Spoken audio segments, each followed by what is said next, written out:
Um dia encontrei nessa vida de esperanças perdidas, novo rumo a seguir. Tomei meu barquinho no escuro e num porto seguro de paz encontrei. Muita paz. Nós estamos aqui na ilha de Itaparica, não é?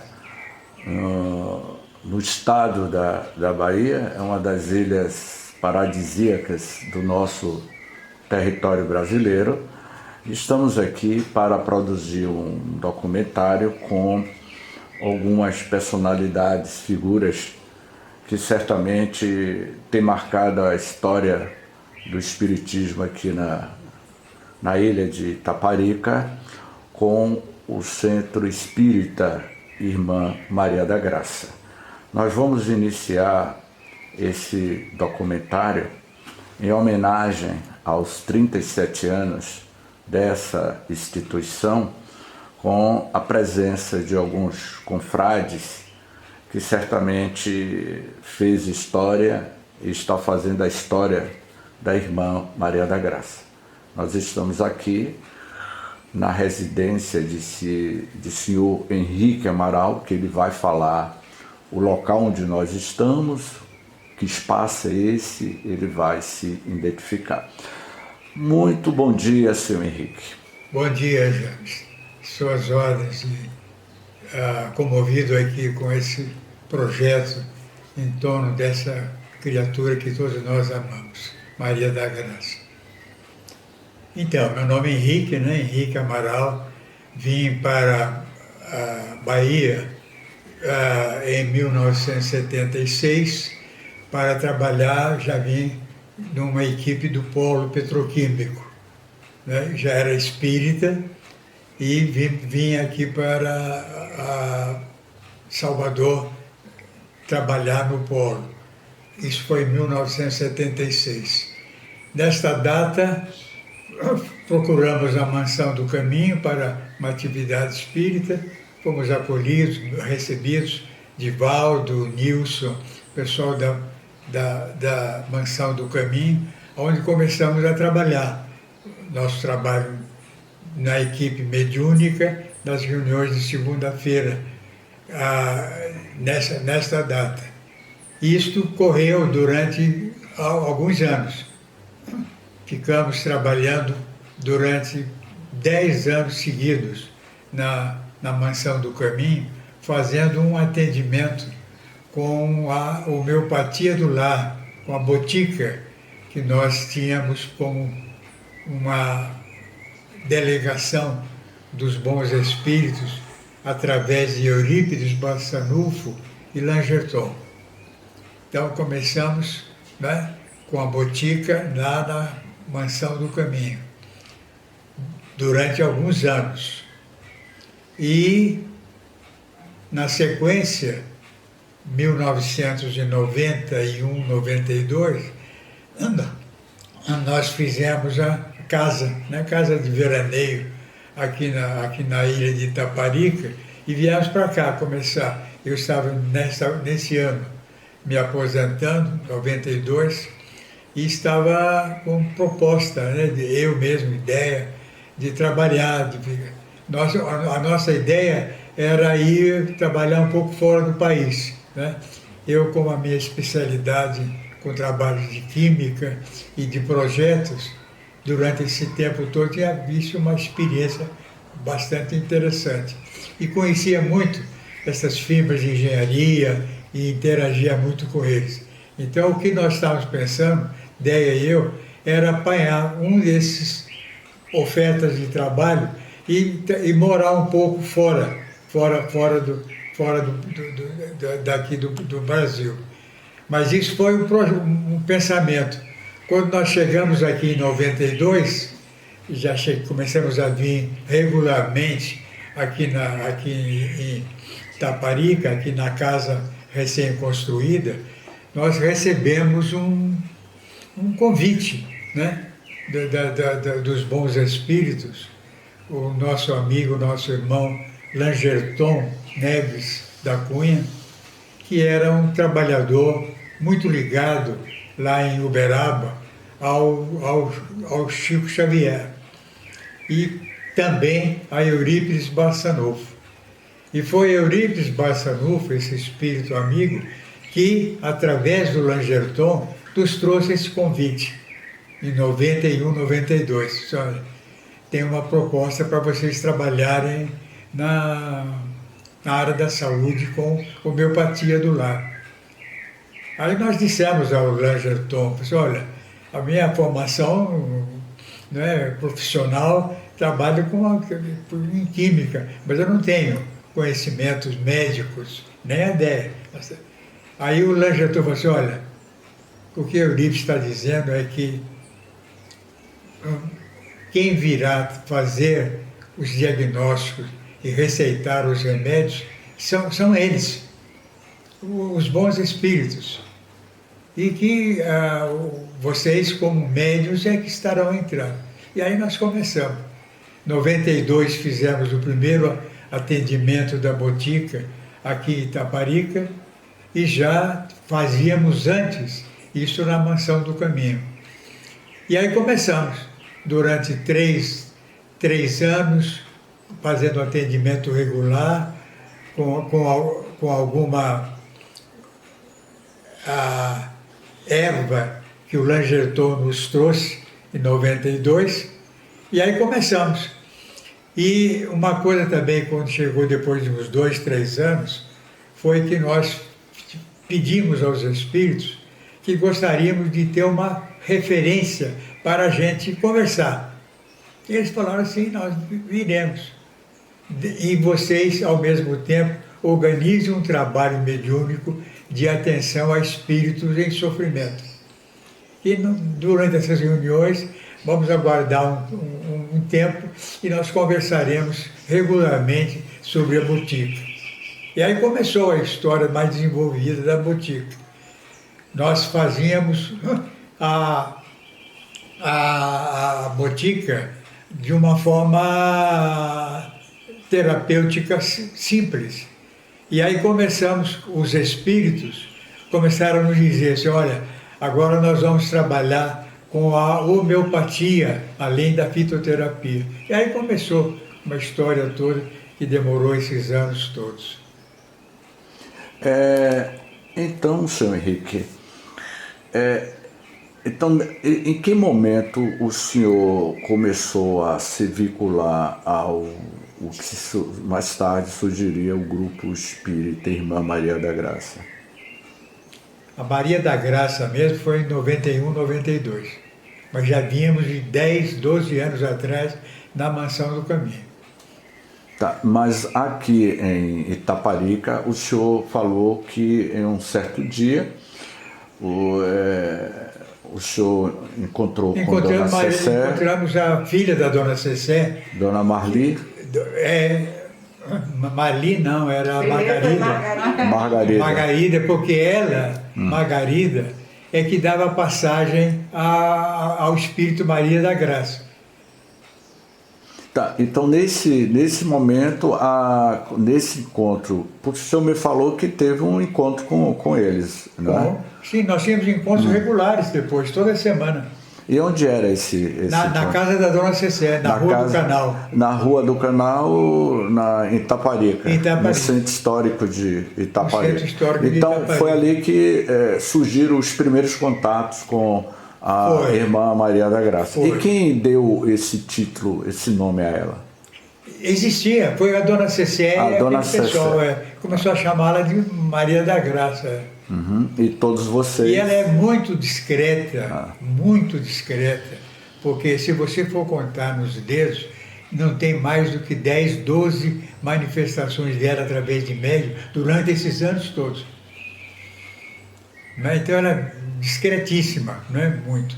E no caso da Margarida, ainda mais discreta, né? Porque a Margarida também era muito discreta. Então, mas a manifestação da Maria da Graça foi sempre desta forma, Todos nós, na Maria da Graça, amamos essa criatura, todos nós. Não é?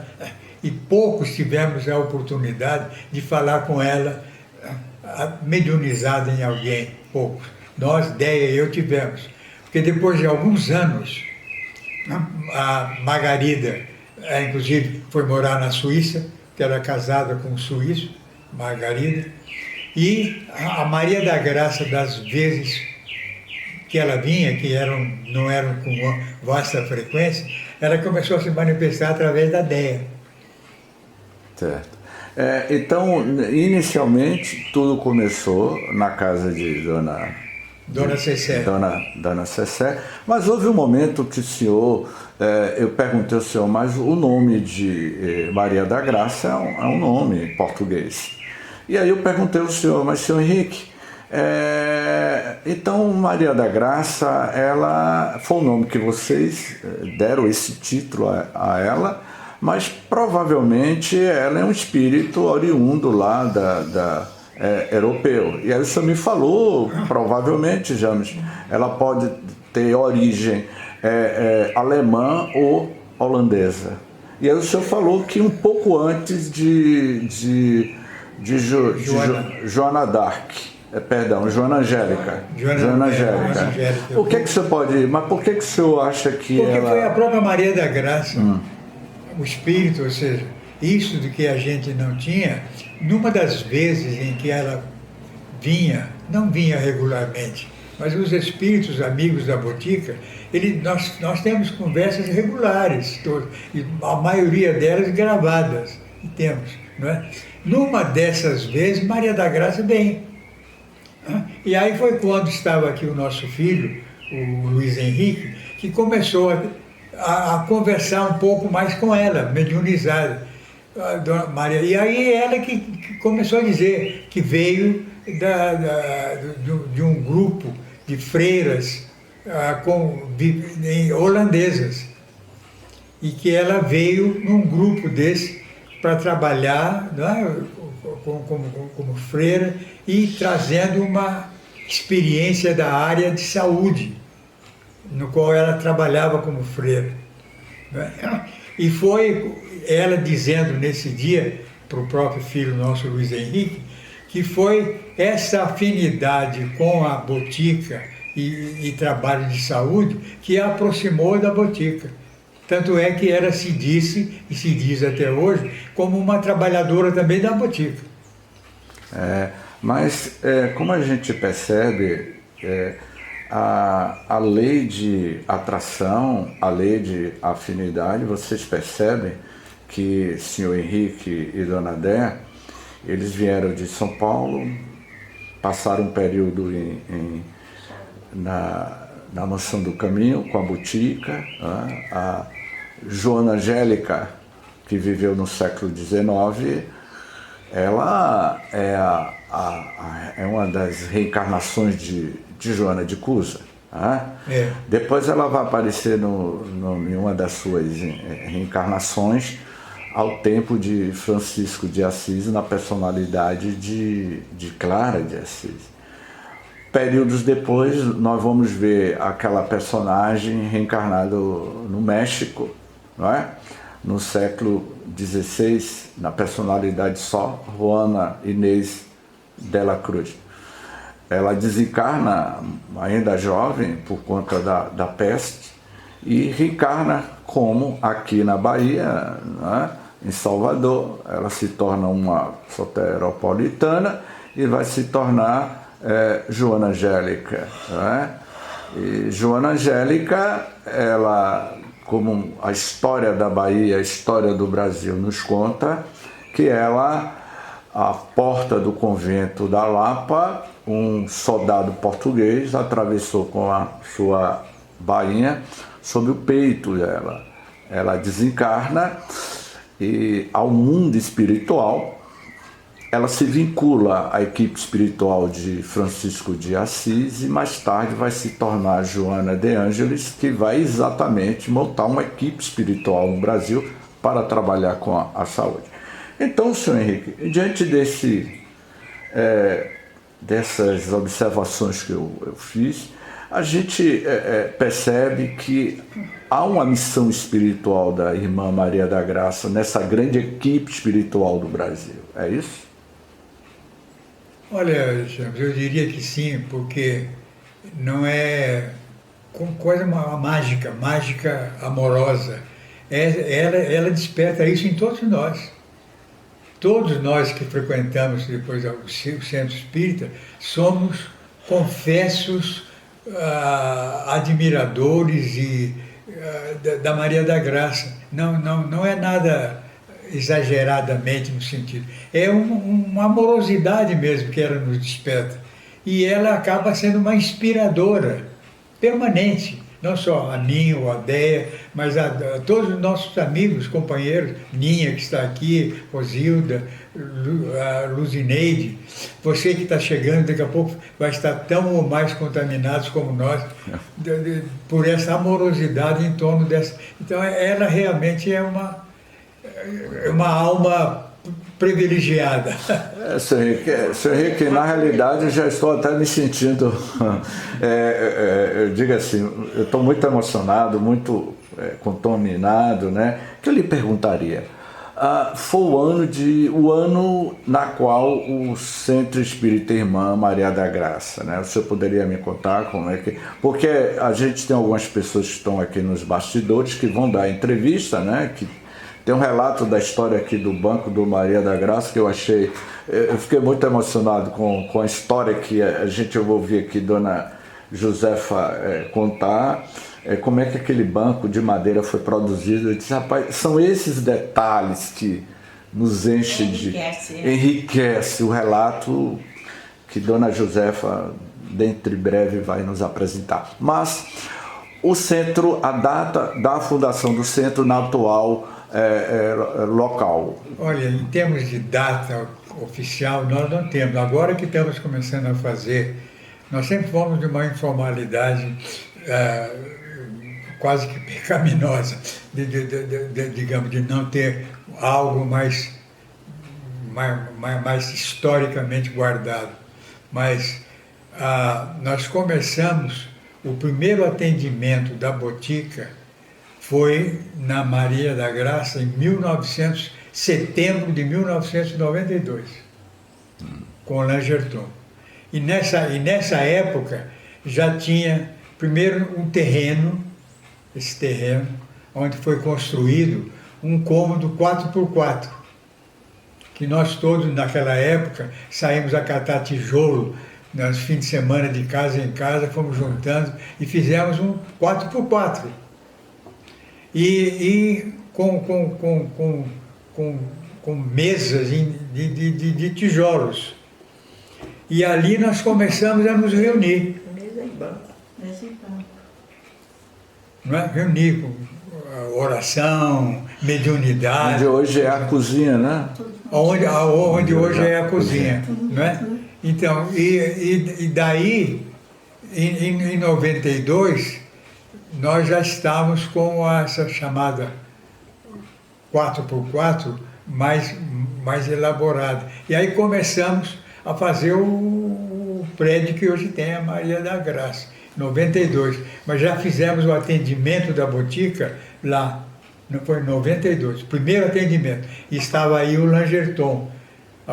Usamos uma data que ele veio de Uberaba, naquelas viagens que o grupo faz até hoje, e passou aqui em casa, ficou. E aí então fizemos o primeiro atendimento da botica, na Maria da Graça, e começamos a fazer regularmente atendimento na Maria da Graça e na Mansão do Caminho. Nós deixamos aqui, ficamos durante anos. E Divaldo sempre conversava com o senhor da importância espiritual do...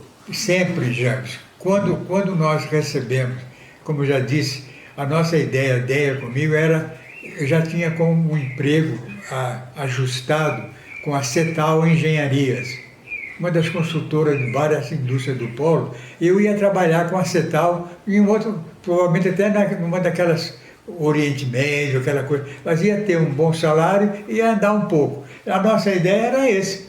E aí foi quando o Langerton chegou aqui em casa e falou, olha, a ideia de vocês é receber o convite de Eurípides, para vocês trabalharem com a botica, trabalharem na área da saúde. Olha, mas nós temos uma mediunidade, né, de normal, mas não temos sabedoria médica homeopática. Ele falou, não, mas essa sabedoria vem dos espíritos amigos que virão. Foi quando nós começamos. Então, setembro de 1992, começamos o atendimento da botica na Maria da Graça e na Mansão do Caminho, que já éramos antes, 10 anos antes, já tínhamos atendimento na Mansão do Caminho. E aí então passamos a ter 2 atendimentos, um na Maria da Graça, que passou a ser regular por semana, todo domingo. Por semana, todo domingo, e começamos aí, começou a vir gente de Nazaré das Farinhas, vem lá, vem fazer consulta na botica, os remédios começam a dar bons resultados normais, não é milagroso, mas é um remédio. E aí começamos depois aí fazer o atendimento da botica na Maria da Graça, na Mansão do Caminho e em Nazaré das Farinhas, regularmente. Aí começamos a adicionar Marabogipinho, aí começamos a adicionar a Valença, aí começamos a adicionar Camamu, até onde a gente ia, né? Cruz das Almas. E aí a botica foi se ampliando bastante, né? Mas a Maria da Graça como uma central, né? A gente sempre teve assim. Então, já nas considerações finais, nós estamos vendo aqui ao fundo da gravação a foto de Eurípides. E nós sabemos que Eurípides, ele é o diretor espiritual, o fundador do Hospital Sanatório Esperança, na qual o próprio espírito benfeitor Manuel Filomeno de Miranda, através da psicografia de Valdo Pereira Franco, em uma das suas obras, ele relata que Eurípides, ele se preocupava, sempre teve a preocupação com a questão da saúde, especialmente de todas aquelas pessoas mais simples, necessitadas, e por aí a gente percebe dessa ligação, não é, de vocês com a equipe espiritual de Eurípides, não é? E certamente com a equipe espiritual de Joana de Ângeles, e pelo que a gente percebe, Sr. Henrique, é isso que eu quero que o senhor conclua nas suas considerações finais. Então, dá para perceber que há uma equipe espiritual que ainda continua trabalhando pela saúde mental e espiritual do povo brasileiro, especialmente aqui na região de Taparica. Com certeza, isso é uma coisa que a gente tem. Como a gente tem uma prática espírita muito, ou seja, não tem fantasia, não tem ilusão, fica cada vez mais longe desses pensamentos. E esses espíritos, eles começaram a ir chegando. Por exemplo, um dos primeiros espíritos que começaram a vir trabalhar também aqui conosco foi o Lorival Chefali, que nós chegamos a conhecer pessoalmente quando estávamos no projeto do Polo. Nós moramos 3 anos, 4 anos quase, no Rio de Janeiro, trabalhando no projeto. E lá nós frequentávamos o Fabiano de Cristo Centro. E o Lorival Chefali era um trabalhador, e ele morreu com um câncer na garganta. E nós íamos dar passes no Lorival Chefali na casa. Ele morava na Rua Barata Ribeiro, em Copacabana, né? Era um homenzarão, um homem, quase um santo homem, né? Uma pessoa boníssima, e era um estudioso das coisas, e era médico. E ele foi um dos primeiros que depois desencarnado veio na botica. Olha, agora vou ficar junto com vocês no trabalho da botica, eu e mais alguns. Então, uma das coisas que a gente sempre teve em mente, James, e vendo ao longo desses anos todos, é que a botica tem uma simplicidade, como você falou, uma grande simplicidade, porque aqui convivem pretos velhos e médicos. Muito bom. Okay. Na maior harmonia, cada um na sua. Isso. O pai Geraldo, que nós temos como um benfeitor, é um preto velho, que de alguma forma, sempre nós levamos para a última palavra. Okay. Agora, o Lorival Chefala era um médico, o doutor Francisco Nogueira Coutinho era um médico. E curioso, nós conhecemos em vida. Esse doutor Francisco Nogueira Coutinho é um médico de tuberculose. Nós conhecemos em Campo do Jordão, onde nós fomos quando eu era um bebê, né? E ele era encarnado, ele trabalhava, em Campo do Jordão naquela época, se trabalhava muito com tuberculose. Hoje em dia, um dos trabalhadores da botica desencarnado é o doutor Coutinho. Gente, me parece que nós vamos ter que, já estamos concluindo aqui essa primeira parte do documentário, né? Agradeço imensamente esse relato de Sr. Henrique, que certamente dá até para ter o episódio 1, episódio 2, episódio 3, porque o Sr. Henrique Amaral, ele me parece uma personalidade que tem muito a nos oferecer. Sr. Henrique, muito obrigado, muito obrigado pela sua entrevista. Se me permite, já, queria só acrescentar uma ideia da botica, os números, né, mais ou menos. No momento em que nós passamos a fazer o atendimento, uma característica nossa, Dedé e eu, sempre, e do tipo de trabalho profissional que eu tinha, de começar a anotar e ter tudo. Começamos a ter registros. Então nós temos registros, né?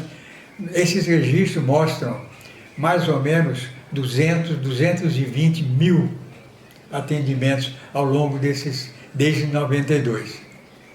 Né? 200 mil atendimentos. Quantas cidades? Em quantas cidades? 12 ou 13 cidades. Itaparica, Salvador, Cruz das Almas, Nazaré das Farinhas, Maragogipinho, Valença, não é? Então são essas. Agora, esse número, mais ou menos 220 mil atendimentos, em média, 3 frascos de remédio cada atendimento. Você tem mais de 500 mil vidros de atendimento. E você tem isso anotado no computador. Então, nós já fizemos 3 simpósios trabalhando esses números. E aí, trabalhando, por exemplo, fazemos um corte. Tratamento de pressão arterial. Você vai para esse número de 500 e poucos mil, você de cara começa a concluir de que 18%, 19% do atendimento eram hipertensos. Então, esse número todo tem tido. Nós agora vamos retornar esses simpósios, no qual, durante 3 dias, a gente se reúne e não é só coisa de espiritismo, e muito menos aquele louva a Deus de ficar só com elogios, né? Nunca foi com elogios, foi com observação. E uma característica que nós aprendemos, Jacques, pessoal, meu filho, o melhor professor para o seu trabalho é olhar o resultado. Okay. É lá que você vai ver o que está acontecendo verdadeiramente. Agradecemos imensamente ao senhor Henrique Amaral, né? Mas eu tenho certeza que podemos depois gravar outras entrevistas, porque realmente o senhor Henrique tem muito a nos oferecer. Muito obrigado, senhor Henrique. Muita paz, dona Déia. Muita paz, James. Meu nome é Dea Pinho do Amaral. Tenho 87 anos. E meu esposo Henrique Rodrigues do Amaral tem 89 anos. E como tudo começou, dona Dea, essa relação de vocês, senhor Henrique, e a senhora com a irmã Maria da Graça? Sempre foi uma emoção, porque Maria da Graça é para a gente uma pessoa, não é uma pessoa, ela é um anjo, que sempre teve assim, uma participação muito intensa na nossa vida. Desde o momento que conhecemos a Margarida, lá em Itaparica, no local de trabalho dela, ela começou a dizer a gente que fazia uma reunião na casa dela e que a casa dela, tinha o nome de Maria da Graça, a entidade que vinha. E que, se nós quiséssemos, poderíamos ir na reunião. Falou o dia, a data, e a gente então começou a ir na casa da mãe dela, Dona Cessé, para essas reuniões. Então foi aí que a senhora começou... Primeiro contato. Primeiro contato. Foi. E quando essa benfeitora espiritual, ela já deu alguma comunicação psicofônica através da senhora? Deu. A princípio ela vinha pela Margarida.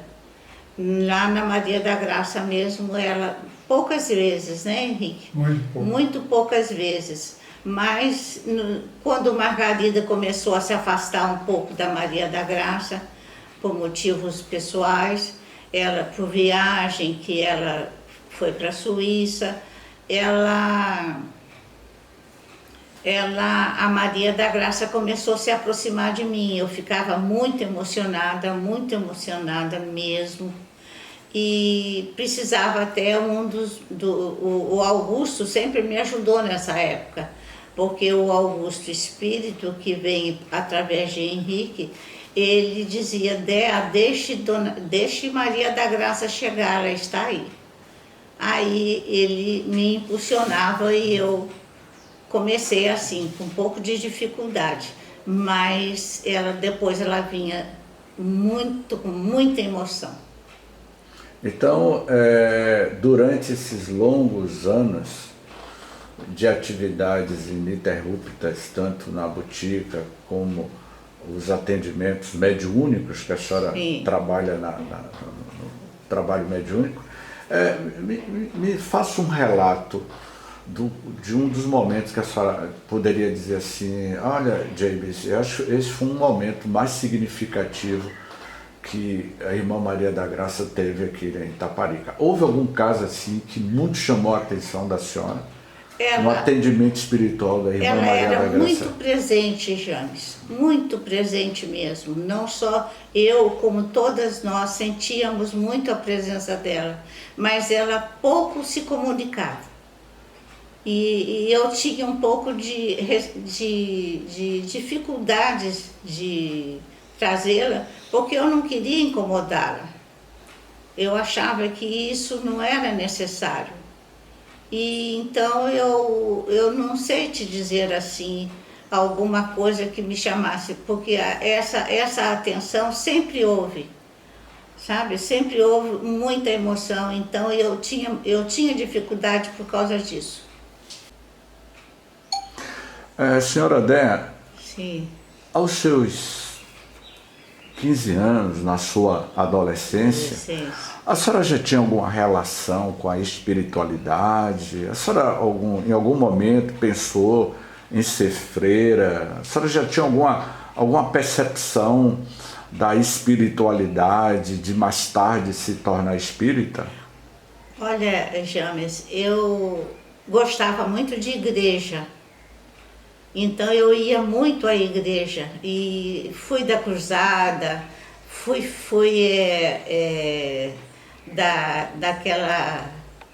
daquela Irmandade de Maria, sabe? Eu gostava muito de rezar.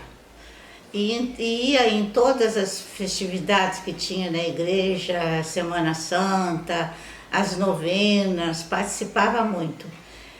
Só que chegou uma época que na missa eu não conseguia terminar uma missa lá dentro, porque eu começava a transpirar, tanto que eu me sentia mal, ao ponto de eu ter que sair lá para fora para respirar o ar lá de fora. Aí me disseram, isso aí é mediunidade. A senhora tinha quantos anos? Uns 15 anos, talvez, Ah. ou menos até. Uhum. E eu transpirava demais. Então aquilo me incomodava muito. Aí eu fui, eu saía lá para fora e ficava respirando tudo até poder voltar, mas daí eu ficava na porta da igreja sem entrar, porque a igreja sempre tinha muita gente. Em que cidade? Piquete, onde eu nasci. Piquete, que estado? É a última cidade do estado de São Paulo. De São Paulo. Ali acima já é Serra e já é Minas. Tá. É a divisa. Dona Déia, a senhora comentou que durante o período que a senhora trabalhou nas obras sociais da Mansão do Caminho, a senhora fazia parte da equipe de Alta de Souza? Alta de Souza. Me fale um pouco dessa sua experiência com o Divaldo. Nossa, e a Alta de Souza para nós também foi uma experiência muito boa, James, porque ela também nos encantava muito, a Alta de Souza, não era, Henrique? Era nós tínhamos 2 sábados ao mês, um sim e outro não, lá na caravana. Então era assistência aos idosos. Esses idosos recebiam um farnel toda quinzena e nós íamos para distribuir. Isso na Federação Espírita em São Paulo. Não, isso aqui na Mansão do Caminho. Na Mansão? Na Mansão do Caminho. A Alta de Souza foi na Mansão do Caminho. E depois a gente também participava da mediúnica, né? Então a gente montou lá, eu também participava da sopa, a sopa das crianças que eram da evangelização, recebia a sopa todos sábados também. Aí nós trabalhadores da casa, cada um de nós ficava responsável por um dia. O meu dia era segunda-feira. Eu dizia a Nilson, eu gosto de começar segunda-feira, porque segunda-feira eu já começo bem a semana. Então a senhora trabalhou muitos anos com o Divaldo, com o Nilson Pereira, né? Isso. E como é que era esse trabalho de vocês, né? A importância que Nilson Pereira e Divaldo tiveram na vida de vocês dois Eles durante o período? Foram grandes amigos, principalmente o Nilson. O Nilson era um pai para a gente, sabe? Ele era muito próximo, ele abraçava a gente toda hora, ele era uma pessoa muito amável e era uma pessoa assim, muito comunicativa, deixava a gente à vontade, por exemplo, na casa dele, né? Sempre foi, né, Henrique? Foi, o Nilson. O Divaldo trabalhava muito, ele dificilmente estava presente, mas quando ele estava presente, ele participava da nossa reunião. A segunda-feira também à noite ele frequentava. Era Nilson, era Divaldo, era Alamiro, era João Neves, aquele senhor que trabalhava também, acho que... Paulo, eu sei que era essa turma toda. Ok. Agradecemos imensamente a senhora Déia Amaral, que certamente tem uma relação espiritual muito grande aí com a irmã Maria da Graça, com toda essa equipe que nos atende. Muito obrigado, dona Déia. Pois não.